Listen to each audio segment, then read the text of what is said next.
My mother-in-law ruined my gender reveal. Now she's not allowed near the baby, and I'm not apologizing for protecting my peace. I'm Michaela, and let me tell you, I genuinely believed I'd hit the jackpot when I married Nathan. His mom, Barbara, was the kind of woman who baked homemade sourdough every weekend and remembered everyone's birthdays with handwritten cards. She was warm, she was thoughtful, and honestly, I loved her. At least I did, until that positive pregnancy test changed everything. The shift started subtle, like a crack in porcelain, you don't notice until it spreads. We were at their house in Scottsdale for our usual Sunday roast. Barbara made this incredible herb-crusted prime rib that could make you weep when the conversation turned to the baby. So, have you two thought about whether you'll find out the gender? Barbara asked, passing a bowl of garlic mashed potatoes across their mahogany dining table. I exchanged an excited glance with Nathan.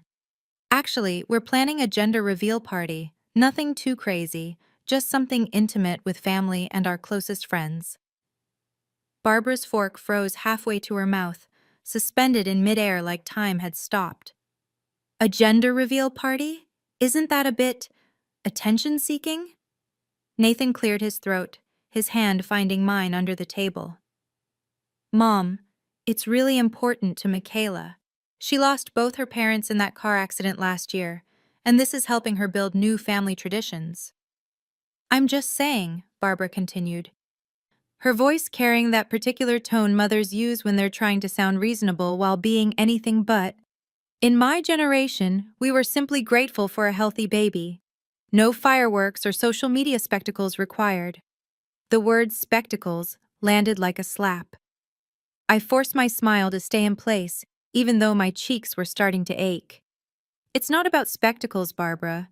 It's about creating a special memory with the people we love, sharing this moment together. And who exactly is orchestrating this event? Her smile didn't reach her eyes. I'd started noticing that lately. Michaela and her friend Haley are handling most of the planning, Nathan said, squeezing my hand supportively. Barbara set her fork down with enough force to make the china rattle. I see. So the grandmother isn't involved in any meaningful way. I suppose I'm just expected to show up and clap on cue like some audience member? You're absolutely welcome to help, I offered, though the words felt like pulling teeth. We could really use your input on the catering menu.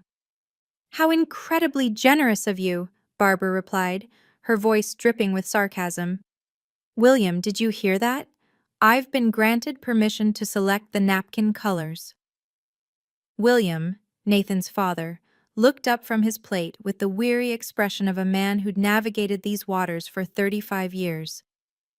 Barbara, let the kids plan their party however they want. The rest of dinner passed in uncomfortable silence, broken only by the scraping of silverware against plates. I pushed my prime rib around, my appetite completely gone, while Nathan's jaw muscles worked overtime with tension. Later that week, I met Haley at our favorite coffee shop downtown, this little place called the Roasted Bean that made lavender lattes to die for. She took one look at my face and immediately pushed her chocolate croissant toward me. Barber drama? She asked knowingly. Is it that obvious? I broke off a piece of the croissant, letting the buttery layers melt on my tongue. She practically threw a fit at dinner because we didn't ask her to plan the entire party. Barbara's always been controlling about family events, Haley said, stirring her cappuccino. Remember your wedding? The woman practically staged a hostile takeover of your color scheme. You wanted sage green and ivory, and somehow everything ended up champagne and blush. She meant well, I said, though the words felt hollow even to my own ears. Did she, though? Haley raised an eyebrow. So what's the plan for the gender reveal? I've had my doctor put the results in a sealed envelope. Only Sweet Dreams Bakery will know before the party. We're doing a cake reveal, pink or blue inside when we cut it. My phone buzzed with yet another text from Barbara. I sighed and held it up for Haley to read. Been thinking about your little gathering. Blue is traditional for boys, but have you considered navy? Much more sophisticated. Also, powder blue photographs better. Just a thought from someone with experience. Your little gathering? Haley's eyes widened. Oh, she's already trying to take over. Wait, there's more. I scrolled to the previous message. Found the absolute perfect venue for your reveal. My friend Dorothy runs the membership committee at Pinehurst Country Club. Their garden terrace is stunning. I've already put down a deposit to hold the date. She did what? Haley nearly spilled her coffee. Michaela, you need to shut this down immediately. She's steamrolling you, and the baby isn't even here yet. I should have listened to her. God, I really should have listened. 2 days before the party, my phone rang while I was folding tiny onesies in what would become the nursery. Nathan's sister Lauren, and her voice had that particular tremor that immediately set off alarm bells. Michaela, I need to tell you something, and you're going to be really upset. My hands stilled on a miniature outfit decorated with elephants. What happened? Mom was on the phone with Aunt Patricia yesterday afternoon. I was in the kitchen getting water and I heard her say, Lauren paused, and I could practically hear her gathering courage. She said she already knows whether you're having a boy or girl. The room tilted slightly. That's impossible. The envelope's been at Sweet Dreams Bakery since Tuesday. Nobody knows except them. Michaela, Lauren's voice dropped to barely above a whisper. She told Aunt Patricia she called your doctor's office pretending to be you, said there was a mix-up with the bakery order and she needed to confirm the gender. She did what? My voice came out as a strangled sound, somewhere between a shout and a gasp. I sat down hard on the rocking chair we'd just assembled, one hand instinctively moving to my growing belly. There's more, Lauren continued miserably. She's planning to announce the gender herself at your party. She's already ordered this custom gift that makes it completely obvious. What kind of gift? A personalized baby blanket, blue, with grandson embroidered across it in silver thread. She told Aunt Patricia, and I quote, Michaela's not blood family. I should be the one to share news about my grandchild. The words hit me like physical blows. Not blood family. As if the past 3 years of marriage, of Sunday dinners and holiday celebrations, of me trying so desperately to fill the mother-shaped hole in my life with Barbara's presence, as if none of that mattered at all. Michaela? Are you still there? Yeah, I managed. I'm here. Lauren, thank you for telling me. I know that couldn't have been easy. After we hung up, I sat in that rocking chair for 15 minutes, just staring at the wall where we'd started painting a mural of a forest scene. Nathan had spent 3 evenings getting the trees just right. We'd been so happy, so excited, and now… My phone was in my hand before I fully registered the decision. Haley answered on the first ring. She did what? Haley's voice practically shattered my eardrum. Please tell me you're canceling this party right now. I can't just cancel, I said, pacing the nursery floor, my sneakers squeaking on the hardwood. Nathan's cousins are flying in from Oregon. My college roommate is driving from New Mexico. People have made plans, Haley. Michaela, she completely violated your privacy.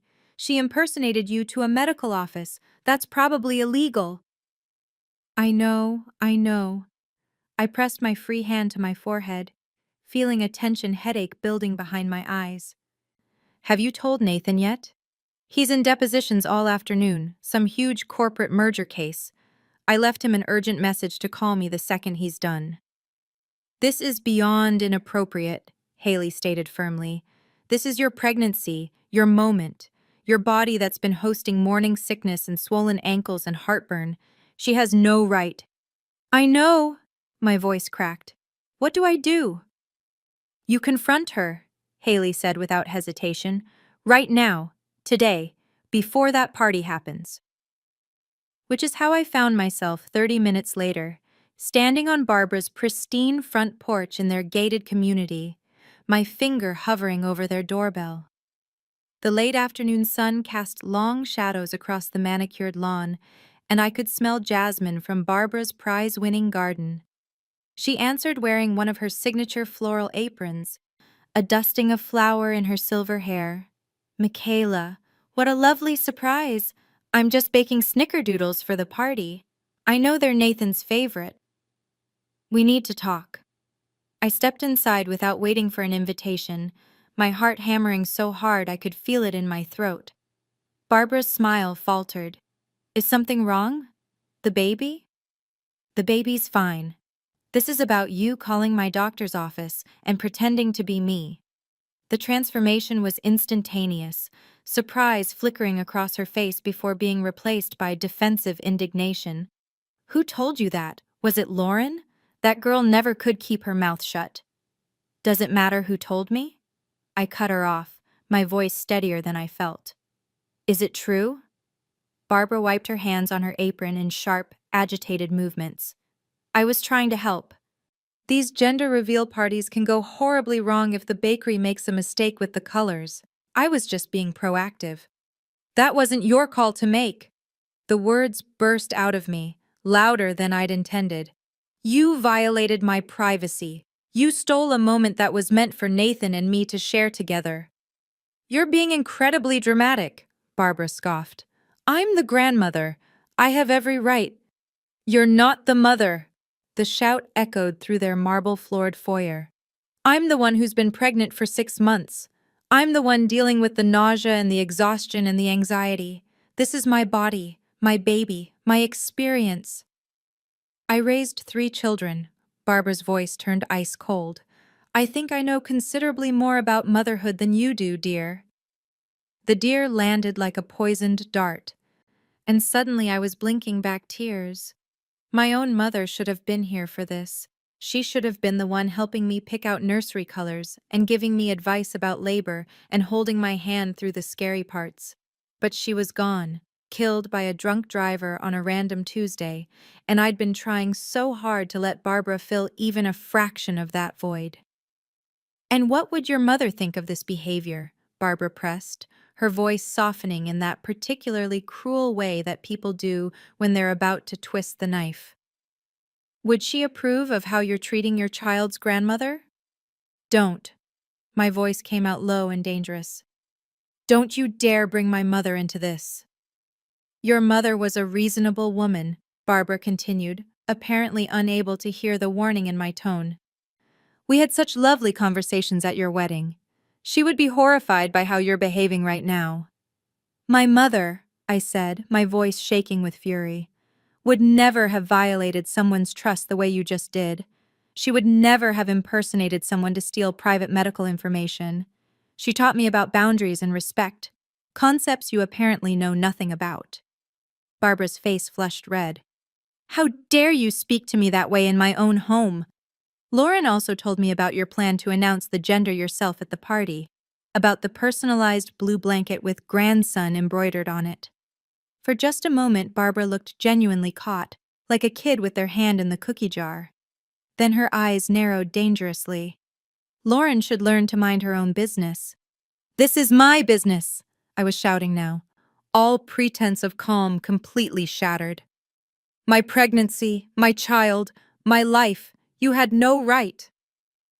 "It's my grandchild," Barbara shot back. "My son's baby. I have just as much right to know as you do." The front door opened, and William walked in carrying his briefcase, stopping short at the scene before him. "What in God's name is going on here?"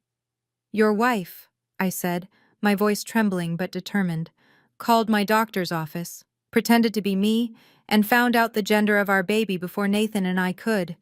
She violated federal privacy laws, not to mention basic human decency." William's face went through a complicated journey of emotions, confusion, disbelief, and finally settling on weary disappointment as he turned to Barbara. "Tell me you didn't do that." "It's not how she's making it sound," Barbara insisted, but her voice had lost some of its conviction. "I was simply being helpful." "By lying?" I interrupted. "By stealing one of the last special moments I have in this pregnancy? Do you know what it's like, Barbara? To have lost my parents and be going through this huge life change without them?" This gender reveal was supposed to be our moment, Nathan's and mine, to share with the people we love. And you ruined it. My voice cracked on the last word, and suddenly tears were streaming down my face. I hated crying in front of her, hated giving her that satisfaction, but I couldn't hold it back anymore. William shook his head slowly. Barbara, that was completely out of line, completely inappropriate. Don't you start taking her side, Barbara snapped at him. I'm your wife. And she's our daughter-in-law. Carrying our grandchild! William's voice rose. I'd never heard him yell before. What possessed you to think this was acceptable? My phone buzzed. Nathan, finally calling back. I pulled it from my purse with shaking hands. I need to take this, I managed, heading for the front door. We're not done talking about this, Barbara. I made it to my Honda CR-V before answering. Nathan, we have a serious problem with your mother. The day of the gender reveal arrived like an approaching thunderstorm. You could feel the electricity in the air, the pressure building, the sense that something was going to break. Nathan had been absolutely furious when I told him everything, had driven straight to his parents' house for what he called a come-to-Jesus conversation. But in the end, he'd insisted we proceed with the party. Everyone's already made travel plans, he said that morning, as we hung streamers in our backyard. The space looked beautiful, white and yellow decorations keeping things neutral, with question marks scattered throughout. And Mom swore on everything holy that she'd behave. She promised not to say a word. I adjusted a balloon arch, my movements mechanical. She knows something about our baby that we don't know, Nathan. Doesn't that bother you? Of course it bothers me. He ran his fingers through his dark hair, making it stand up in stressed spikes. I'm furious about it, Michaela, but what do you want me to do? Ban my mother from her grandchild's life? Maybe. The word burst out before I could stop it. We stared at each other across the balloon arch, and I saw my own exhaustion reflected in his face. I don't know if I believe her promise, I said more quietly. Your mother has shown us exactly who she is. We should believe her. Haley arrived an hour early, as promised, pulling up in her Jeep Wrangler with supplies for backup plans I'd made without telling Nathan. She hugged me tightly in our driveway. How are you holding up? I'm one comment away from a complete meltdown, I admitted. Barbara texted me this morning saying she forgives me for overreacting and hopes we can move past this unpleasantness. No actual apology, you notice? Of course not, Haley muttered. That would require self-awareness. She pulled back to look at me. So what's the plan? We proceed as if nothing happened. The bakery's delivering the cake at 3 o'clock. Nathan's going to keep an eye on his mom, and Lauren promised to intercept her if she tries anything. And if she announces it anyway? I took a deep breath. Then I'm prepared to ask her to leave my house and my life. Good, Haley said firmly, because that woman needs consequences. Guests began trickling in around 2:30. Nathan's cousins from Portland, my college friends, neighbors, co-workers, our backyard filled with excited chatter and speculation about whether we'd be having a boy or girl. Everyone except me was having a good time. Barbara arrived fashionably late in a powder blue dress that made my stomach drop. Blue. She was wearing blue. With William trailing behind her looking thoroughly uncomfortable, she carried an enormous gift bag decorated with silver tissue paper. Where should I put this? She asked with a saccharine smile, as if our confrontation 2 days ago had never happened. It's a very special present. With the other gifts, Nathan answered, his voice notably colder than I'd ever heard him speak to his mother. We'll open everything after the reveal. But this one's different, Barbara insisted, holding the bag closer to her chest. You'll want to open it first, I promise. All gifts will be opened after the reveal, Mom. Nathan's jaw was clenched so tight I could see the muscle jumping. That's the plan. For a moment, mother and son stared at each other in a battle of wills. Finally, Barbara set the bag down with the others, but her smile had turned brittle and dangerous. As more people arrived, I tried to play the gracious host, but I kept catching fragments of Barbara's conversations. She was holding court near the refreshment table with William's sister, Aunt Sandra. "I'm just so excited to finally share the news," I heard Barbara whisper, though her whisper carried across the patio. "I have the most perfect outfit already picked out for when we take him home from the hospital. It's a shame they didn't think to consult me earlier. I could have helped them prepare properly." I moved closer, my heart pounding. "Share what news, Barbara?" She jumped, hand flying to her chest. "Michaela, you startled me. I was just telling Sandra how excited we all are for today." "Really?" I kept my voice level, though my hands were shaking. "Because it sounded like you were implying you already know whether we're having a boy or girl." The conversations around us died like someone had hit a mute button. Aunt Sandra's eyes went wide, darting between Barbara and me. "Don't be ridiculous," Barbara laughed, but it came out nervous and strained. "How would I possibly know?" "By calling my doctor's office," I said loudly enough that everyone in a 20-foot radius could hear clearly, "and pretending to be me."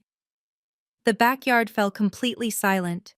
Even the playlist Nathan had carefully curated seemed to fade into the background. 50 pairs of eyes turned toward us. Nathan appeared at my side instantly, his hand finding the small of my back. "Mom, we talked about this. You promised." "Ethan, Nathan, your wife is causing a scene at her own party," Barbara hissed, her composure cracking. "Because you violated her privacy." Lauren pushed through the crowd, her face flushed with anger. "I heard you on the phone, Mom." "You admitted what you did." "This is ridiculous." Barbara's voice was rising now, her face turning red. "I was trying to help. I was being a good grandmother." "By stealing our moment?" Nathan demanded. "By going behind our backs?" "It's just a cake color," Barbara practically shrieked. "Why is everyone acting like I committed murder? It's pink or blue inside a dessert. This is completely blown out of proportion." "It's not about the cake," I said, and my voice was shaking but clear. "It's about boundaries, Barbara. It's about respect. It's about the fact that you couldn't let us have this one thing without making it about you." "Respect?" Barbara laughed, but it was bitter and harsh. "You want to talk about respect? You've been in this family for 3 years. 3 years. I've devoted 35 years to building this family, to creating traditions, to making sure everyone feels connected. And you have the audacity to lecture me about respect?" "Mom," Nathan started, but I held up my hand. "No, let her finish," I said. "I want everyone here to hear exactly how she justifies violating federal privacy laws and stealing private medical information." Barbara looked around at the circle of shocked faces, friends, family, neighbors, all staring at her with varying expressions of horror and disappointment. For a moment, I thought she might back down, but then her face hardened into something cold and defiant. "Fine," she spat. "You want the truth? Yes, I called the doctor. Yes, I pretended to be you because I knew you'd be ridiculous about it. And yes, I know you're having a boy, a beautiful, healthy grandson. There. Are you happy now?" The gasps that erupted around us sounded like a physical wave. Nathan's face crumpled, all the color draining from his cheeks. "Mom," he whispered. "How could you?" I felt tears burning in my eyes, but I refused to let them fall. "Not here. Not now." "You just couldn't help yourself, could you? You had to ruin this too." "Ruin?" Barbara scoffed, but there was a desperate edge to it now. "I just told you you're having a healthy grandson. You should be thanking me for caring enough to—" "That's enough, Barbara." William stepped forward, his voice carrying an authority I'd never heard before. "You've gone too far. Way too far. Don't you dare take their side." Barbara whirled on him, but he stood his ground. "I'm not taking sides. I'm acknowledging reality. You violated federal privacy laws. You betrayed their trust. And now you've ruined what should have been a beautiful moment for our son and his wife." Barbara turned back to me and I saw something like panic in her eyes now. This is my grandchild, too. I have rights. No, I said quietly, but my voice carried across the silent backyard. You had privileges, and you just lost every single one of them. The words hung in the air like a pronouncement. Barbara's face went from red to white in an instant. You can't. You wouldn't. Watch me, I said. The week after the disaster, because that's what everyone was calling it now, the disaster. Like it was a natural catastrophe, felt like living in the eye of a hurricane. Calm on the surface, chaos spinning all around us, and the certain knowledge that more destruction was coming. Nathan's phone rang constantly. Barbara had called 17 times the first day alone, 23 the second. By the third day, he'd stopped counting and just started silencing every call from his parents' number. Dad left another voicemail, Nathan said, slumped on our couch while I organized thank you cards from the few guests who'd managed to give us gifts before the party imploded. Says Mom's been crying nonstop, won't eat, barely sleeps. He's really worried about her. I set down the card I'd been addressing to my cousin Angela, who'd driven 6 hours only to witness a family meltdown. I'm sorry she's upset. But, Nathan prompted, hearing what I wasn't saying. But I'm not sorry for setting boundaries. What she did was inexcusable, Nathan. He scrubbed his hands over his face. I know. God, I know. I just never thought she'd go this far. Growing up, she was controlling, sure, but this… He trailed off, shaking his head. This is different. Has she actually apologized? I asked, though I already knew the answer.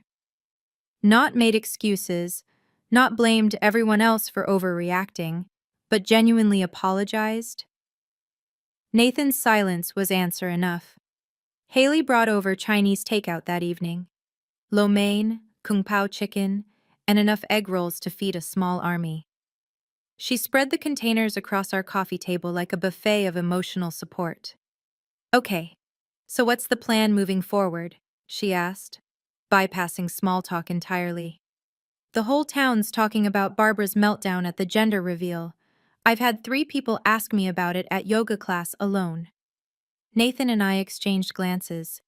We'd been having this conversation in pieces all week, circling around the hard decisions without quite committing to them. We're taking space, I said finally. I told Nathan that I don't want Barbara at any more doctor's appointments, at the baby shower, or in the delivery room. Good, Haley said firmly, stabbing a piece of chicken with her chopstick. She lost those privileges when she decided playing detective with your medical records was acceptable.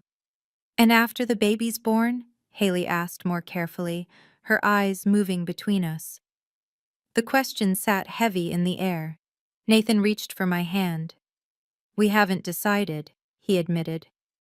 Part of me wants to believe she'll realize what she did wrong and genuinely change. But the realistic part knows that people like Barbara rarely change, I finished. They just get better at hiding their manipulation. The next day, Lauren stopped by unannounced, which wasn't like her. She sat awkwardly on our porch swing, twisting her wedding ring around and around her finger. Mom wanted me to give you this, she said, pulling a cream-colored envelope from her purse. It's an apology letter. Dad's been laying into her pretty hard. I've never seen him that angry. I took the envelope, feeling the weight of expensive stationery. How are you doing with all this? Lauren sighed, the sound carrying years of accumulated frustration. Honestly, I've been watching Mom pull stuff like this my entire life. Smaller things, usually. Taking over my wedding planning, accidentally booking a vacation during my graduation, showing up at my house unannounced and rearranging my furniture. But it's the same pattern. Everything has to revolve around her, and if it doesn't, she finds a way to make it about her anyway. After she left, I sat in our living room and opened the letter. Nathan read over my shoulder, his chin resting on my head. Dear Michaela, I'm sorry you felt hurt by my actions regarding the baby's gender. I was only trying to be helpful and involved as a grandmother should be. It pains me that you've chosen to interpret my caring nature as some kind of violation. I've always tried to welcome you into our family, despite you not being connected by blood. Perhaps I've been too accommodating, too willing to overlook the way you've slowly pushed me out of my son's life. If my desire to be connected to my grandchild makes me a villain in your eyes, then I suppose I'll have to accept that burden. I hope someday you'll understand that everything I do comes from a place of love. Barbara. This isn't an apology, Nathan said after a long, painful silence. This is a guilt trip disguised as an apology. I know. I folded the letter and set it aside. Which is why I've made a decision about your mother. Nathan pulled back to look at me. What decision? Until she can genuinely acknowledge what she did wrong. Not that we're upset, but why her actions were wrong. I don't want her around our son. The words hung between us. Nathan was quiet for a long moment, and I could see him wrestling with 35 years of conditioning that told him to excuse his mother's behavior, to keep the peace, to be the good son. That's a big step, Mun, he finally said. I know, but think about it. If she'll do this now, before he's even born, what boundaries will she cross when he's here? Will she undermine our parenting decisions? Will she feed him foods we've asked her not to? Will she ignore our rules because she knows better after raising 3 kids? You're right, Nathan said slowly. I hate it, but you're right. 3 days later, we met Barbara and William at a coffee shop called The Morning Grind, neutral territory with witnesses. Barbara arrived wearing what I'd started thinking of as her victim outfit, a muted gray dress, minimal makeup, her usually perfectly styled hair looking deliberately unkempt. The moment we sat down, she reached across the table for my hands. I pulled them back, settling them in my lap. Michaela, sweetie, I'm so deeply sorry for any misunderstanding between us. It wasn't a misunderstanding, I interrupted, keeping my voice gentle but firm.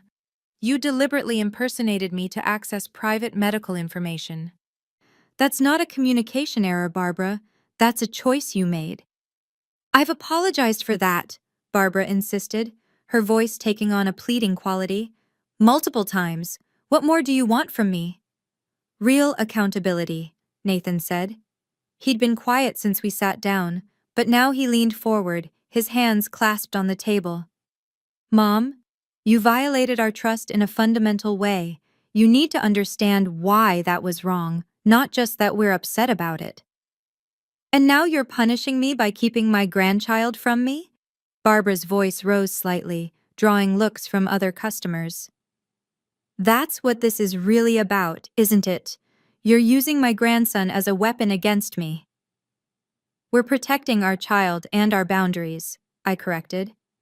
Until you can genuinely understand why impersonating me was inappropriate, not just illegal, but morally wrong, we need space. So that's it? Barbara's eyes were filling with tears now, real ones, and I felt a pang of guilt despite everything. I'm just banned from my grandson's life? Forever? Not forever, Nathan explained, and I could hear the strain in his voice. But for now, yes. No doctor's appointments, no baby shower, no delivery room, and after he's born, we'll need to see real change, sustained, genuine change, before you have any unsupervised time with him. This is cruel, Barbara whispered. William, tell them they're being cruel. William shook his head slowly, and I saw deep sadness in his eyes. They're setting reasonable boundaries after you crossed a major line, Barbara. Actions have consequences. I've been telling you that for 35 years, and maybe now you'll finally learn. You're all against me, Barbara's voice cracked, tears spilling down her cheeks. After everything I've done for this family, the holidays I've hosted, the meals I've cooked, the sacrifices I've made, and this is how you repay me? We're not doing this to hurt you, I said, and I meant it. Despite everything, I didn't take pleasure in her pain. We're doing this because we need to trust the people in our son's life. And right now, Barbara, we can't trust you. Barbara stood up abruptly, her chair scraping loudly across the floor. Fine. You'll regret this. When you're exhausted with a newborn at 3 a.m., when you're drowning in dirty diapers and spit up and don't know which end is up, you'll come crawling back. And I might not be there. Maybe you're right, I acknowledged, standing as well. Maybe we will need help and be exhausted and overwhelmed. But if we do reach out, Barbara, it will be on our terms, not yours. She stared at me for a long moment, and I saw a flicker of something, fear maybe, or the first real understanding that this wasn't a negotiation she could win. Then she grabbed her purse and stalked out, William hurrying after her with an apologetic look back at us. Nathan and I sat back down slowly. His hand found mine across the table. "That was one of the hardest things I've ever done," he said quietly. "I know, but you did great. We did great." "Do you think she'll ever really get it?" he asked. "Or are we just done?" I watched through the coffee shop window as William tried to comfort Barbara in the parking lot. She was gesturing wildly, clearly still in victim mode, and I felt my resolve strengthen. "I don't know," I admitted. "But I know we can't sacrifice our son's well-being or our own sanity, hoping she'll change. If she does, wonderful. If she doesn't, we'll still be okay." 2 months later, our nursery was finally complete. The forest mural Nathan had started before everything imploded now covered an entire wall, detailed trees with hidden animals, a painted sky shifting from sunrise to sunset. I stood in the doorway, one hand on my very pregnant belly, and felt our son kick against my palm. Haley was helping me hang a gallery wall of family photos. Some included Barbara and William. I wasn't going to erase them from our history. But the prominent spots held pictures of my parents, of Nathan and me on our wedding day, of the family we were choosing to build. "Still no real apology from Barbara?" Haley asked, adjusting a frame. "Nope, just more guilt trips filtered through other family members." I handed her another photo. "Last week, she tried to get Nathan's grandmother to call us, said we were denying her dying wish to meet her great